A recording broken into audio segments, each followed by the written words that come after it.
Hello and welcome. तो आज हम लोग इस वीडियो में देखने वाले हैं क्लास 10th का मैथमेटिक्स का chapter number 9 trigonometric equation and identities का फर्स्ट वीडियो। ठीक है, तो चैप्टर है आपका चैप्टर नंबर 9 जो कि एग्जाम पॉइंट ऑफ व्यू से क्या है आपका बहुत ही ज्यादा क्या है इंपॉर्टेंट है।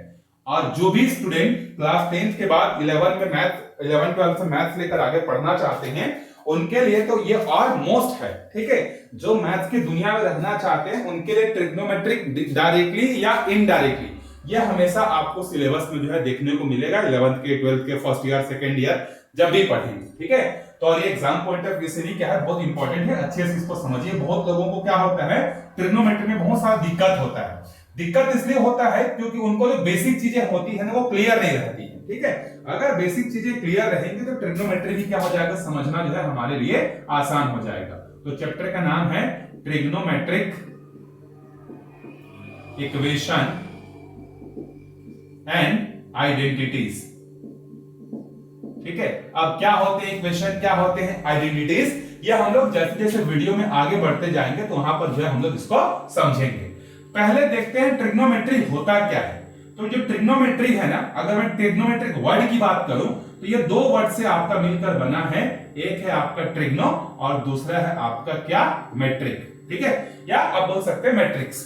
तो यहां पर ट्रिग्नो का मतलब क्या होता है, ट्रिग्नो का मतलब है थ्री साइडेड फिगर, मतलब जिसको हम लोग किस नाम से जानते हैं ट्रायंगल के नाम से जानते हैं। मैट्रिक का मतलब होता है मेजरमेंट।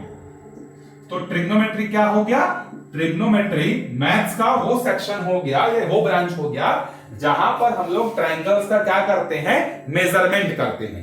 अब आप एक चीज बताइए ट्रायंगल्स क्या होता है, ये आपने छोटी क्लासेस में पढ़ लिया होगा। और थ्री साइडेड क्लोज फिगर जिसको हम लोग क्या बोलते हैं ट्रायंगल, एक तीन साइड का क्लोज फिगर वाला जो पिक्चर रहता है उसको हम लोग क्या बोलते हैं ट्रायंगल्स बोलते हैं। ठीक है, तो हम लोग ट्रायंगल का मेजरमेंट किस लिए करेंगे, क्या ऐसी चीजें हैं। तो पहले आप इस चैप्टर नंबर 9 को सीखेंगे। इसका एप्लीकेशन जो है वो आपका चैप्टर नंबर 10 में जहां पर हाइट और डिस्टेंस वाला चैप्टर है। तो यहां पर ये पूरा आपका प्रैक्टिकल मतलब समझ लीजिए ये थ्योरेटिकल क्लास है, इसका प्रैक्टिकल एग्जांपल जो है आपको क्लास चैप्टर नंबर 10 में जो है आपको मिलेगा। तो ट्रिग्नोमेट्री का मीनिंग क्या हो गया, ट्रायंगल्स का मेजरमेंट करना।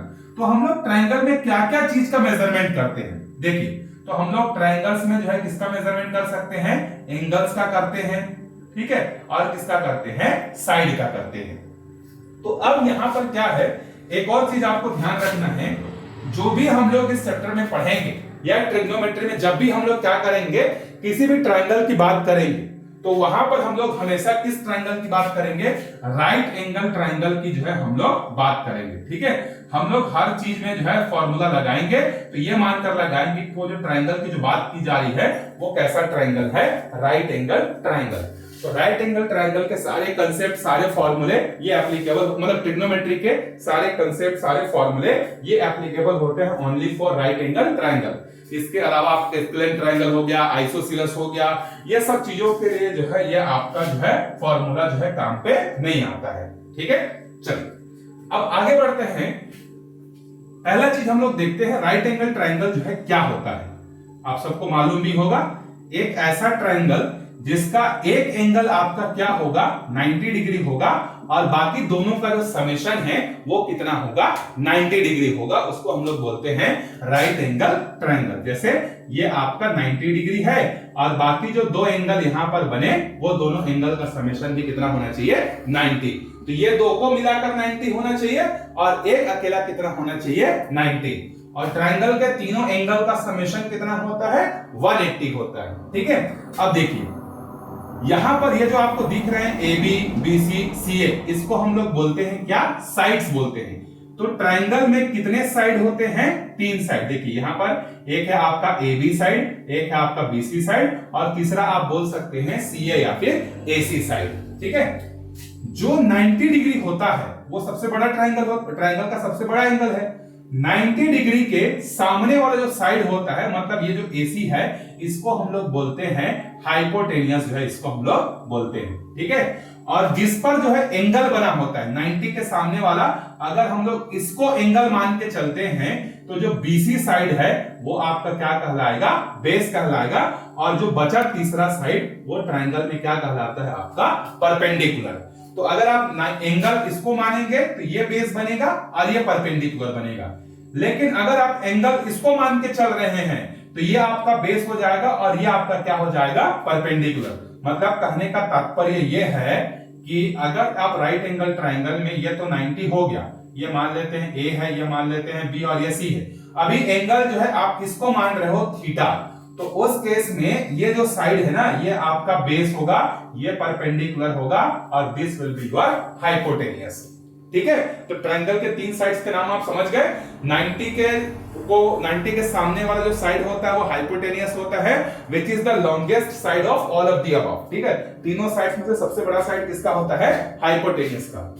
फिर जो है आपका ट्रायंगल जिस पर एंगल बना हुआ है वो वाला साइड आपका क्या होता है, बेस होता है। और जो तीसरा साइड बच गया जिस पर एंगल नहीं बना हुआ है वो आपका क्या कहलाता है, परपेंडिकुलर जो है कहलाता है। अब ये हाइपोटेनियस, ये परपेंडिकुलर और ये बेस, ये तीनों में एक रिश्ता होता है जिसको हम लोग बोलते हैं पाइथागोरस थ्योरम। ठीक है, सो पाइथागोरस थ्योरम भी आपका बहुत ज्यादा यूज होगा। सो पाइथागोरस थ्योरम एप्लीकेबल होता है राइट एंगल ट्रायंगल के लिए। और ये आपको क्या बोलता है कि हाइपोटेनियस का स्क्वायर जो होता है ये आपका उसी ट्रायंगल के परपेंडिकुलर और उसी ट्रायंगल के बेस के स्क्वायर के समेशन के क्या होता है, बराबर होता है। Which means hypotenuse square is equal to perpendicular square plus base का स्क्वायर जो है, ये रिलेशन जो है यहां पर होता है। ठीक है, सो अब इसके बाद हम लोग आगे बढ़ेंगे और पढ़ेंगे यहां पर relation between angles and side, angle and sides. क्या रिलेशन होता है ए ट्रायंगल के एंगल और उनके साइड्स के बीच में। ठीक है, सो लेट्स से सपोज अभी जो हमने एबीसी ट्रायंगल पढ़ा इसमें जो एंगल बन रहा है वो सी पॉइंट पर है, तो हमारे लिए हाइपोटेनियस कौन सा हो जाएगा, एसी, बेस कौन सा हो जाएगा, बीसी, और परपेंडिकुलर कौन सा हो जाएगा, ये आपका एबी हो जाएगा। तो मैं इस फिगर को कंसीडर करते हुए यहां पर जो है मैं रिलेशन बनाऊंगा किसके किसके बीच में, एंगल और साइड के बीच में। सो एंगल और साइड के बीच में रिलेशन एस्टैब्लिश करने के लिए देयर आर 6 रेशियोज। हमारे पास क्या होते हैं, 6 रेशियोज होते हैं जो कि ट्रायंगल के एंगल को उनके साइड के साथ क्या करते हैं, कनेक्ट करते हैं। तो अगर मैं एंगल को थीटा लेकर चलता हूं तो पहला जो हम लोग पढ़ेंगे वो रेशियो का नाम है साइन थीटा। ये आपका रेशियो है। ठीक है, तो साइन थीटा जो आपका कनेक्ट करता है ये किसको किसको करता है, आपका क्या बोलते हैं, परपेंडिकुलर और हाइपोटेनियस को। तो अभी हमारे फिगर में परपेंडिकुलर कौन सा है आपका, AB, और आपका हाइपोटेनियस कौन सा है, AC। So first one is our sine theta, ये रेशियो है। ठीक है, चलिए दूसरा जो रेशियो है वो है आपका कॉस थीटा।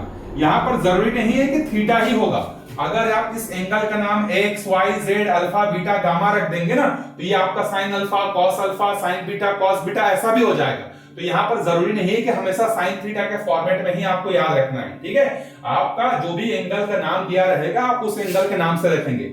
अगर इस एंगल का नाम सी दिया होता तो हम यहां पर लिखते हैं साइन सी, कॉस सी, टेन सी। ठीक है, तो कॉस थीटा जो होता है ये आपका कनेक्ट करता है किसको, बेस अपॉन हाइपोटेनियस। ठीक है, तो बेस कौन सा है अभी हमारे पास, बीसी, और हाइपोटेनियस कौन सा है हमारा, एसी। तो ये हो गया हमारा दूसरा रेशियो। ठीक, चलिए तीसरा रेशियो देखते हैं जो है आपका टेंजेंट थीटा, या जिसको हम लोग बोलते हैं टेन थीटा। तो टेन थीटा आपको किसको कनेक्ट करता है, आपका परपेंडिकुलर अपॉन में बेस को। So which is perpendicular, AB is our perpendicular and what is base, BC is our base. तो ये तीन हमारे मेन जो है ये क्या हो गए, रेशियो हो गए। ठीक, इसके बाद जो चौथा रेशियो है ना, वो चौथा रेशियो है वो आपका रेसिप्रोकल होता है किसका, साइन थीटा का रेसिप्रोकल, मतलब उल्टा। तो ये है आपका कोसेक थीटा। सो कोसेक थीटा जैसे साइन थीटा किसको किसको कनेक्ट कर रहा था, परपेंडिकुलर अपॉन हाइपोटेनियस, तो इसका रेसिप्रोकल क्या होगा, इसका रेसिप्रोकल हो जाएगा hypotenuse upon perpendicular, which means AC upon AB। तो याद रखिएगा साइन का जो रेसिप्रोकल होता है दैट इज कोसेक थीटा। ठीक, नाउ जो cos थीटा है, चलिए मैं यहां पर बना देता हूं ऐसा, इसका रिश्ता इसके साथ cos थीटा का जो रेसिप्रोकल होता है इसको कहा जाता है sec थीटा। तो cos थीटा किसको किसको कनेक्ट कर रहा था, बेस अपॉन हाइपोटेनियस, तो ये हो जाएगा आपका हाइपोटेनियस अपॉन में बेस, विच मींस हाइपोटेनियस कौन सा है आपका, AC साइड है, और बेस कौन सा है आपका, BC साइड है। ठीक है, अब एक लास्ट रेशियो है जो कि tan थीटा का रेसिप्रोकल होता है।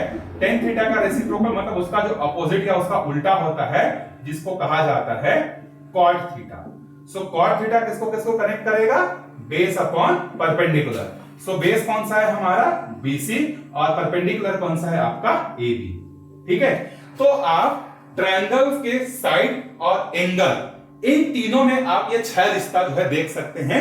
क्वेश्चन के हिसाब से जैसा हमारे पास गिवन डेटा होगा, उस गिवन डेटा को यूज करते हुए हमें जो भी फाइंड करना होगा, क्योंकि यहां पर 3 चीज अननोन है, एक तो एंगल और 2 साइड, तो आपको 2 साइड और एक एंगल में से कोई ना कोई एक इंफॉर्मेशन आपको हमेशा दिया रहेगा, और तीसरी चीज जो है वो क्या करेगा, आपसे पूछेगा। तो हम लोग इन चीजों का यूज जो है करेंगे। ठीक है, sine theta, cos theta, tan theta, cosec theta, sec theta और कॉट थीटा। साइन का उल्टा या उसका रेसिप्रोकल होता है आपका कोसेक थीटा, कॉस का रेसिप्रोकल होता है आपका सेक थीटा, और टेन थीटा का जो रेसिप्रोकल होता है ये आपका क्या होता है, कॉट थीटा जो है होता है। ठीक है, अच्छा, इसको याद करने के कई सारे तरीके भी होते हैं। ठीक है, अलग अलग लोग जो है क्या करते हैं, अलग अलग रूल्स बताते हैं। जैसे एक बहुत फेमस है, आप लोगों ने भी पढ़ा होगा कि इसका जो रूल होता है, पंडित बद्री प्रसाद हर हर बोले, इस तरीके से। ठीक है, तो पहला जो आपका रेशियो होता है, जो कि आपको देखिए यहां पर दिख रहा होगा, P अपॉन में H, तो P अपॉन में H किसके लिए चला जाएगा, ये आपका साइन के लिए हो जाएगा। फिर देखिए बेस अपॉन हाइपोटेनियस, तो दूसरा वाला किसके लिए होता है, ये याद करने का ट्रिक है अगर भूल जाते हैं। तो तीसरा वाला क्या है, परपेंडिकुलर अपॉन बेस, मतलब ये किसके लिए है आपका, टेन का। क्योंकि अगर ये 3 चीज आपको मालूम चल गया, साइन, कॉस और टेन, तो इसका उल्टा करोगे तो आपको क्या मिल जाएगा, कोसेक मिल जाएगा, सेक मिल जाएगा और कॉट मिल जाएगा। तो इसको याद करने का ट्रिक क्या है, पंडित बद्री प्रसाद हर हर बोले, या हर हर बोले, ऐसा करके आप जो इसको क्या कर सकते हैं, ट्रिक के माध्यम से भी जो है इसको याद कर सकते हैं। ठीक है, चलिए आप इसका स्क्रीनशॉट ले लीजिए। फिर एक टॉपिक हम लोग और पढ़ेंगे एंगल्स के बारे में। एंगल्स के बारे में पढ़ने के बाद जो है हम लोग आगे जो है एक्सरसाइज को हम लोग स्टार्ट जो है करेंगे। तो मैं इसको मिटाता हूं, फिर इसके बाद एंगल्स के बारे में पढ़ेंगे।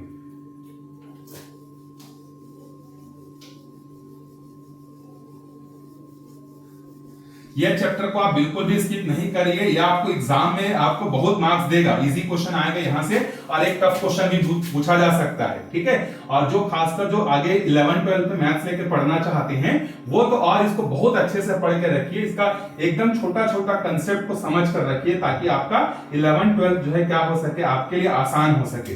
ट्रिग्नोमेट्री में बहुत सारे लोग डर जाते हैं, इसलिए क्वेश्चन ही नहीं बनता, डरने की जरूरत नहीं है। अगर आपका कंसेप्ट क्लियर है, आपको रूल्स अगर अच्छे से पता है, तो आप बड़े आराम से चीजों को टैकल कर सकते हैं। ठीक है, मैथ्स में जो है ज्यादा लोगों के फेल होने का एक रीजन ये होता है कि बचपन से उनके दिमाग में डाल दिया जाता है कि मैथ्स बहुत टफ है भाई, अच्छे से पढ़ना। तो ये टफनेस के कारण से लोग उससे और भागने लगते हैं, मैथ्स से भागने लगते हैं। जबकि मैथ्स जो है ये बहुत अच्छा सब्जेक्ट है, आपके माइंड को शार्प करता है, लॉजिकल बनाता है। ठीक है, चलिए अब यहां पर देखिए कुछ स्टैंडर्ड एंगल्स के वैल्यूज क्या क्या होते हैं, वो हम लोग यहां पर देखेंगे। तो हम लोग पहले यहां पर एक टेबल बना लेते हैं। यहां पर रेशियो के नाम रहेंगे, और इधर जो है एंगल्स रहेंगे, जैसे 0 डिग्री एंगल।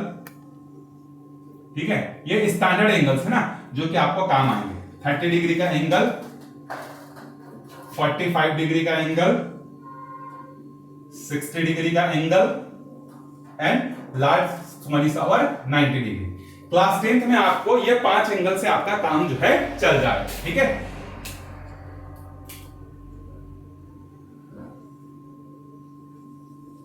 चलिए इसको रटना भी नहीं है, इसका भी मैं आपको एक तरीका बता देता हूं।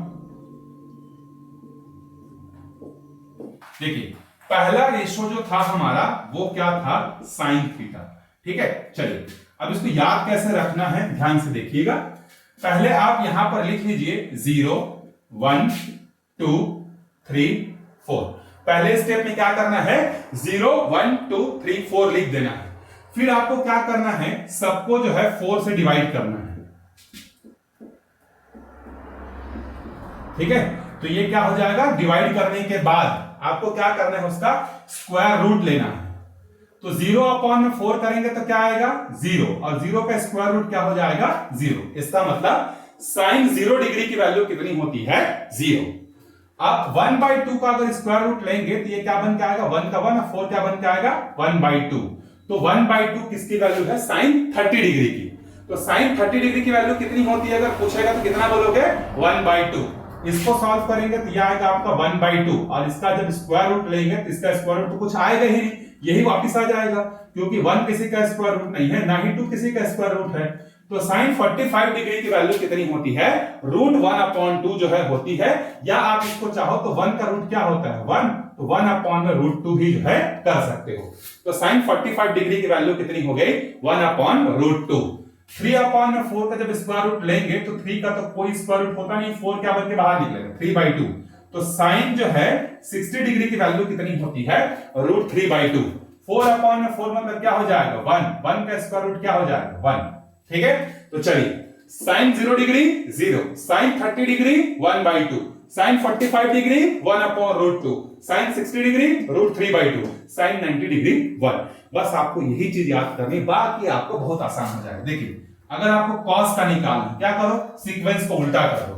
जो साइन 90 की वैल्यू है ना, वो किसकी वैल्यू हो जाएगी कॉस 0 की। साइन 60 को उल्टा करेंगे तो ये हो जाएगा आपका √3/2। तो साइन 60 की वैल्यू √3/2 होती है, जबकि cos 30 की वैल्यू कितनी होती है √3/2। तो इसको उल्टा लिखेंगे तो ये यहीं पर आ जाएगा, 1/2 किसकी वैल्यू हो जाएगी, जो यहाँ 30 का था वो 60 का हो जाएगा, और ये क्या हो जाएगा आपका 0। तो सीक्वेंस को उल्टा कर दोगे तो आपको क्या मिल जाएगा cos थीटा मिल जाएगा। ठीक, अब यहाँ पर एक रिलेशन याद रखिएगा, जो tan थीटा होता है ना, वो आपका sin थीटा और cos थीटा का रेशियो होता है। तो अगर आपको tan थीटा की वैल्यू चाहिए तो आप क्या करोगे, ऊपर वाली वैल्यू को नीचे वाले वैल्यू से डिवाइड कर दो। तो 0 को 1 से डिवाइड करेंगे तो क्या आएगा 0। 1/2 को √3/2 से डिवाइड करेंगे तो क्या आएगा, देखो 1/2 डिवाइडेड बाई √3/2, ये उल्टा हो जाएगा तो हो जाएगा 1/2 और 2/√3। तो 2 और 2 कैंसिल, क्या बचेगा, यहां बचेगा आपका 1/√3। ये दोनों तो पूरा कैंसिल हो जाएंगे, तो यहां बचेगा 1। दोनों को डिवाइड कर रहा हूं ना मैं, इसको और इसको डिवाइड करेंगे तो 2 और 2 कैंसिल हो जाएगा, और यहां कितना बचेगा √3। 1 को 0 से डिवाइड करूंगा तो क्या आएगा, नॉट डिफाइंड मतलब इंफिनिटी। तो ये हो गया आपका 10। ठीक है, इसके बाद आपको बाकी अगर चाहिए तो आपको बाकी तो रेसिप्रोकल है ना, उल्टा है आप निकाल सकते हो। जैसे साइन का रेसिप्रोकल मैंने क्या बताया था, क्या होता है कोसेक थीटा, मतलब उल्टा। तो देखो यहां पर 0 के नीचे कुछ नहीं, मतलब क्या है 1, तो ये हो जाएगा आपका 1/0। 1/0 मतलब इंफिनिटी। तो cosec 0 डिग्री की वैल्यू कितनी होती है इंफिनिटी। 1/2 का उल्टा करेंगे तो क्या आएगा 2/1, मतलब कितना हो जाएगा 2। 1/√2 को उल्टा करेंगे तो क्या हो जाएगा √2/1 मतलब √2। √3/2 को उल्टा करेंगे तो ये क्या हो जाएगा 2/√3। इसके नीचे कुछ नहीं मतलब 1, 1/1 मतलब 1। तो cos 0 डिग्री की वैल्यू इंफिनिटी, cos 30 की वैल्यू 2, cosec 30 की वैल्यू 2, cosec 45 की वैल्यू √2, cosec 60 की वैल्यू 2/√3, cosec 90 की वैल्यू 1। इसको जो है ना आप टेबल को अच्छे से बनाकर आप जहां पढ़ाई करते हैं ना वहां पर चिपका दीजिए अपनी स्टडी टेबल के सामने। बार बार आप देखेंगे ना तो आपको याद हो जाएगा, रटना ही है। ठीक, फिर जो है cos का उल्टा क्या होता है, cos का उल्टा होता है आपका sec थीटा। तो जैसे 1 के नीचे कुछ नहीं मतलब क्या हो जाएगा 1, तो 1/1 मतलब क्या हो जाएगा 1। या आप चाहो तो cosec को उल्टा लिखोगे ना तब भी आपको वही आंसर मिलेगा। ठीक है, तो cosec का उल्टा लिख लेते हैं, ये हो जाएगा 2/√3, ये हो जाएगा आपका √2 हो जाएगा, और इसके बाद जो है 1/√3 हो जाएगा ये, और ये हो जाएगा आपका इंफिनिटी। लास्ट एक बच गया आपका जो है आपका tan का उल्टा, जिसको हम लोग बोलते हैं क्या cot थीटा। तो 0 में कुछ नहीं मतलब 1, तो 1/0 कर देंगे उल्टा, तो ये हो जाएगा आपका उल्टा करना है ना, तो 1/0 मतलब इंफिनिटी। ठीक है, ये हो जाएगा इंफिनिटी। फिर ये हो जाएगा आपका √3, फिर ये हो जाएगा आपका 1, फिर ये हो जाएगा आपका 1/√3, और ये हो जाएगा आपका 0। तो यह हो गए हमारे 6 रेशियोज जिसको आपको माइंड में अच्छे से कैप्चर करके रखना है। जब तक आपका ये चैप्टर चलता है तब तक आपको ये रेशियो अपने माइंड में होने चाहिए। जब भी आपको अपने स्कूल में टीचर आपसे पूछे sin 30 कितना होता है, cos 30 कितना होता है, cos 45 कितना होता है, झट से आपको याद होना चाहिए। और ये कब होगा? जब आप इसको बार बार लिखकर प्रैक्टिस करेंगे और क्वेश्चंस में इसको यूज करेंगे। तो मिलते हैं नेक्स्ट वीडियो में कुछ नए क्वेश्चंस के साथ, या हम लोग चैप्टर के फर्स्ट एक्सरसाइज को स्टार्ट करेंगे। तब तक आप अच्छे से पढ़ते रहिए। Bye bye.